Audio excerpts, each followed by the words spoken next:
J'ai eu mon cancer chronique. C'était mon deuxième cancer, hein, qui s'est déclenché il s'est redéclenché en 2018. J'avais dit à mon oncologue au bout de 2 mois, que je faisais la chimio, j'étais pas bien fraîche, hein, et je lui ai dit: «Mais je vais guérir». Alors il me fait: «Déjà vous rentrez en rémission, ce sera déjà pas mal». Je lui dis: «Bah, dans 1 an, je serai en rémission».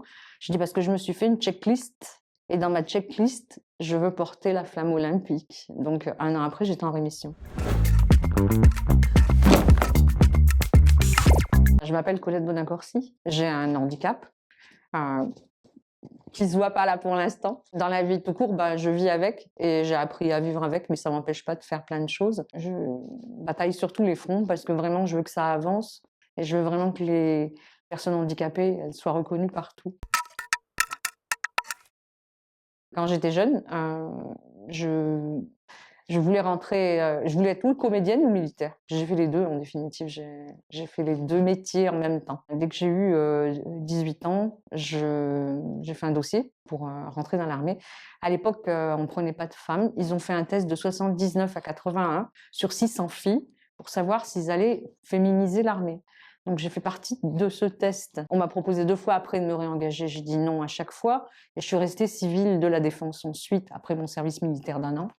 Parce que je voulais faire aussi, des études de théâtre, ce que j'ai fait d'ailleurs, hein. Donc j'ai un parcours un peu atypique. J'ai travaillé dans l'armée, tout en ayant mon école de théâtre à côté. J'ai mené de front 2 carrières en même temps.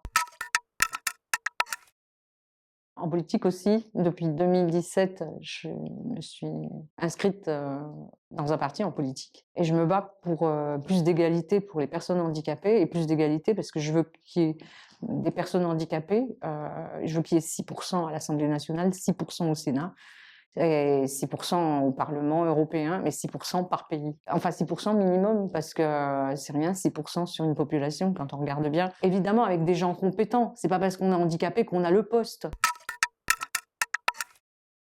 Dans la mode, je travaille, avec des associations, qui font en sorte de faire de la mode inclusive. Je travaille avec, iCast, et je travaille aussi avec, Partage ta différence, Fat et Delal.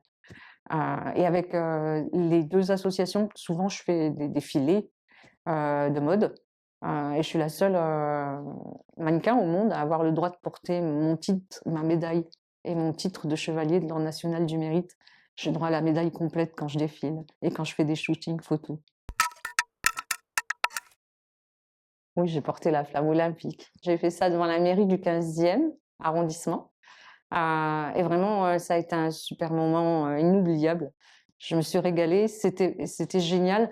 J'étais au contact, d'enfants, de parents, puis, les enfants, je leur disais de venir sur mes genoux. J'étais en fauteuil roulant quand j'ai porté la flamme, parce que porter une flamme avec des béquilles, c'est un peu difficile. La société Invacar qui m'avait fait un fauteuil exprès pour l'événement et il y avait marqué Paris 2024 avec les anneaux des JO. Donc le fauteuil, il a été vraiment fait pour ça et après il a été au Musée national du sport parce qu'il est rentré au Musée national du sport, il va être exposé. J'ai une spondylarthrite ankylosante, j'ai une polyarthrite aussi, j'ai l'ostéoporose, voilà, stade 3 et puis j'ai un cancer chronique, c'est un HER2 triple positif. Pour l'instant, je suis en rémission, ça fait 5 ans. Des fois, je dors pas la nuit parce que j'ai mal, et je suis obligée de prendre des médicaments et le temps que ça me passe, ben, j'ai dormi 2 ou 3 heures dans la nuit. Mais ça, c'est accessoire, c'est pas grave parce que ce qui me tient debout, c'est de penser que le lendemain, je vais travailler. Parce que je continue à travailler, j'ai 66 ans là cette année, je travaille toujours dans l'armée. Normalement, l'année prochaine, on va me mettre à la retraite et ça, je le prends mal. Parce que pour moi, l'armée, c'est comme une famille, une deuxième famille, hein, parce que il y a une cohésion, voilà, il y a un esprit de famille. Donc, quitter l'armée, c'est quitter ma famille quelque part aussi.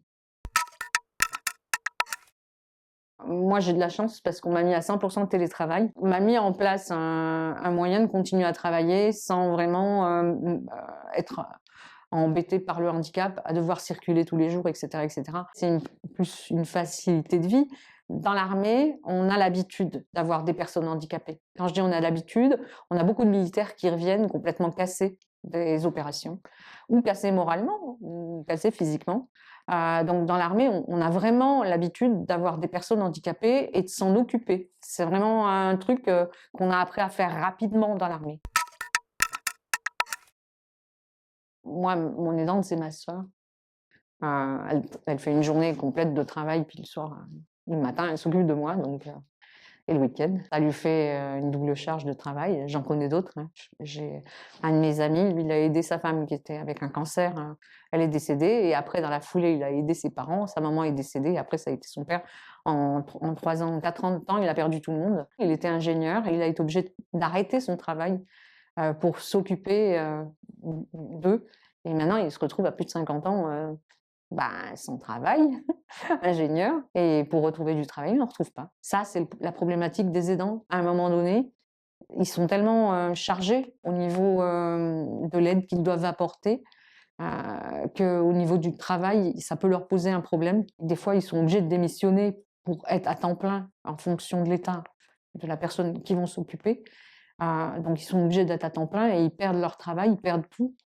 Et après, pour se réinsérer, c'est difficile, et surtout dans le même métier. La NPE, qu'est-ce qu'ils ont fait? Ils ont proposé un poste de caissier en disant vous pouvez faire caissier. Il a dit j'ai fait l'école des ponts et chaussées, j'ai fait l'X, et vous me proposez caissier, vous êtes gentil, mais c'est pas de ma faute si j'ai démissionné de mon travail.